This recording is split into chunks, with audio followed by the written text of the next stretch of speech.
ज्योति मौर्य और आलोक मौर्य का मामला बेशक पति पत्नी का था। ज्योति मौर्य इसी आधार पर कोर्ट भी गई थी कि ये उनकी प्राइवेसी का उल्लंघन है, लेकिन इस पूरे मामले में कुछ पहलू ऐसे थे जिससे सीधे सीधे समाज प्रभावित हुआ।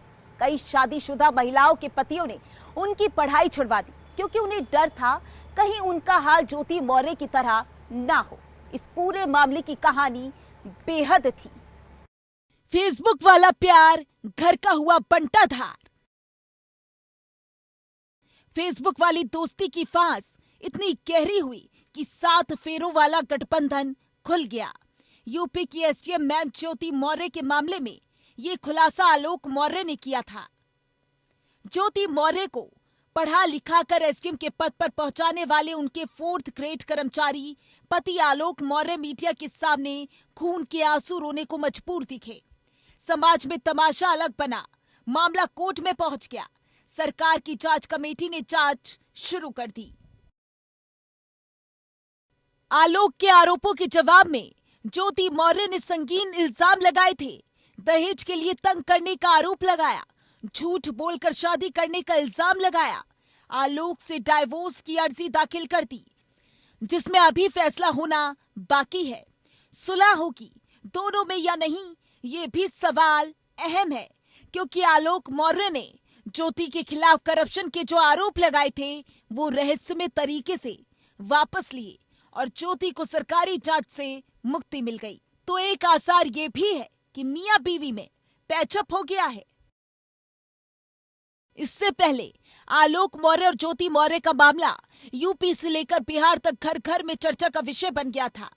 हाल के दौर में समाज ने ऐसा कोई मामला नहीं देखा था जो इस तरह बहस और विवाद का मुद्दा बन जाए, लेकिन ज्योति मौर्य और आलोक मौर्य की घटना में ऐसा ही हुआ। समाज की तीखी प्रतिक्रियाएं आईं। ज्योति मौर्य इस पूरे मामले में अपनी दलीलें देती रहीं, अपनी प्राइवेसी की बात कहती रहीं, लेकिन कोई काश उनसे सवाल करता कि आपकी प्राइवेसी तभी तक प्राइवेट है जब वो समाज को डिस्टर्ब नहीं करे। लेकिन एसडीएम साहिबा आपके केस में ऐसा नहीं हुआ। जिसे ज्योति मौर्य अपनी प्राइवेसी बता रही थी, उसके चलते न जाने कितनी महिलाओं से उनके पतियों ने पढ़ाई छुड़ा दी। न जाने कितने घरों में पति अपनी पत्नियों को ज्योति मौर्य का नाम लेकर ताना देने लगे। और ये सब कपोल कल्पना नहीं, ये सारी बातें सार्वजनिक हो चुकी थी।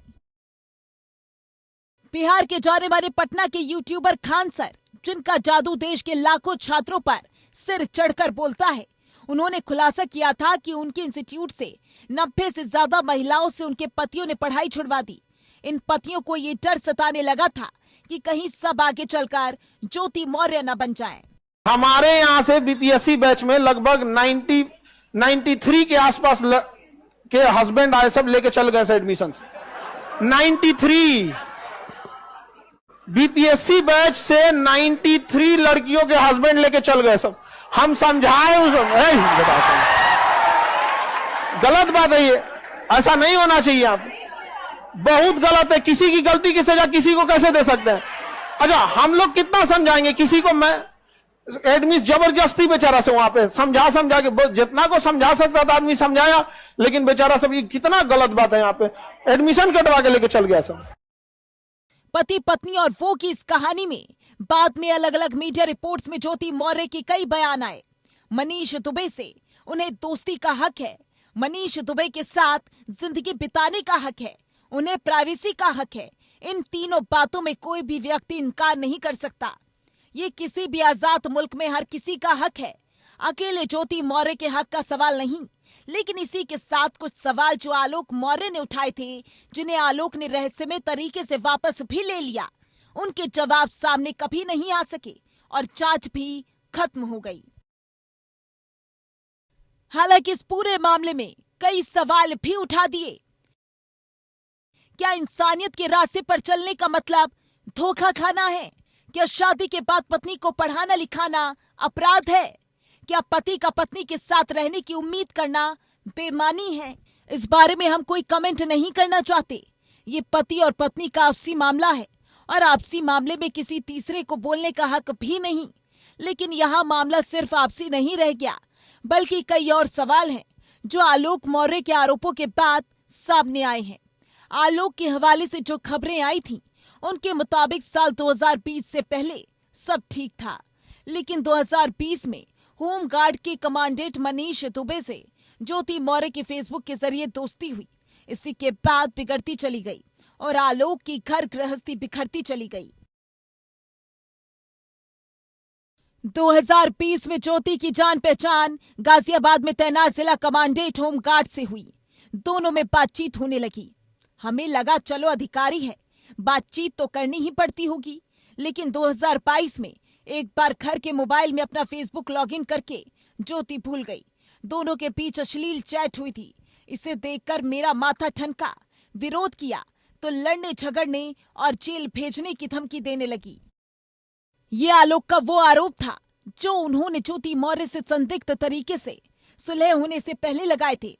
खैर, अब मियां बीवी राजी तो क्या करेगा काजी, लिहाजा इन आरोपों के बारे में अब आलोक ही जाने, किसी और को क्या मतलब।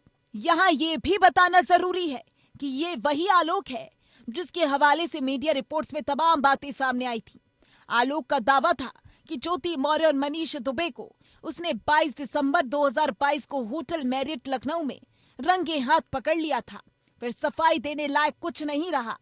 आलोक के मुताबिक जब उसने विरोध किया तो दोनों ने उसके ऊपर हमला कर दिया। आलोक का दावा है किसी तरह वो जान बचाकर भाग सका। खैर, कहानी यहाँ तक जो थी सो थी, उसमें निजता का सवाल भी था। अश्लील चैट्स का भी मामला था जिसे कई चैनलों ने दिखाया भी।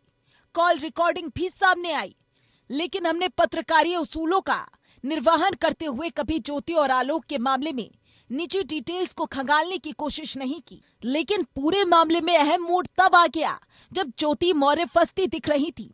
शासन ने पीसीएस ज्योति मौर्य के लेन देन की जांच के आदेश जारी कर दिए थे। प्रयागराज कमिश्नर को रिपोर्ट देनी थी। कमेटी के सामने आलोक मौर्य ने एसडीएम बीवी की कथित कारगुजारियों की एक डायरी पेश की थी। इस डायरी में आलोक का दावा था कि ज्योति की काली कमाई का हिसाब किताब है। हर महीने एसडीएम मैडम लाखों की वसूली करती थी। ये आलोक मौर्य के इल्जाम थे। यूपी सरकार हरकत में आई, कमेटी बन गई।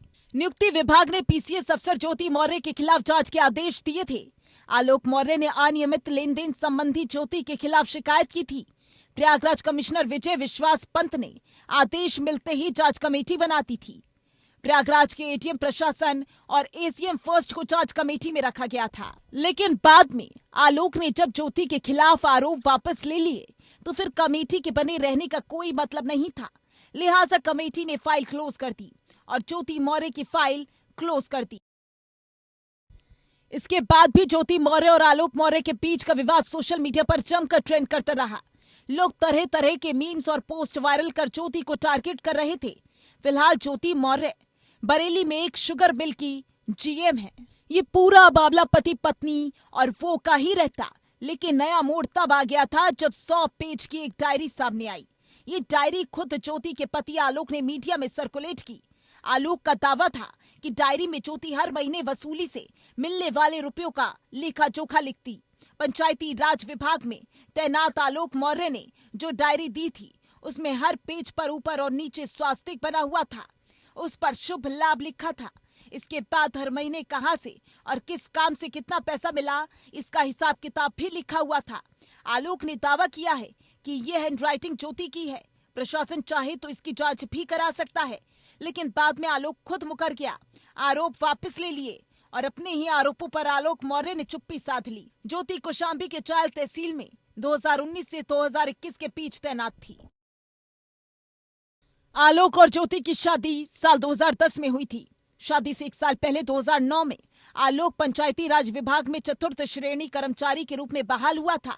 आलोक ने शादी के बाद ज्योति को पढ़ाया लिखाया और सिविल सर्विसेज की कोचिंग भी कराई।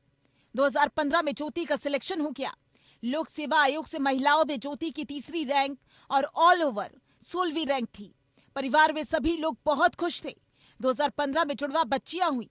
2020 तक सब कुछ ठीक चला, लेकिन पति पत्नी की इस हैप्पी स्टोरी में वो की एंट्री ने पूरी कहानी बिगाड़ कर रख दी। लेकिन खैर, इस मामले में अब भी पूरी पिक्चर खत्म नहीं हुई। अब देखने की बात यह है कि आलोक मौर्य और ज्योति मौर्य का क्या पहले की तरह एक छत के नीचे रहेंगे या हैप्पी एंडिंग वाली इस कहानी में एक बार फिर ब्रेकअप हो जाएगा। स्पेशल एडिशन के वीकेंड स्पेशल में इतना ही। देश दुनिया की खबरों के लिए देखते रहिए एपीएन न्यूज।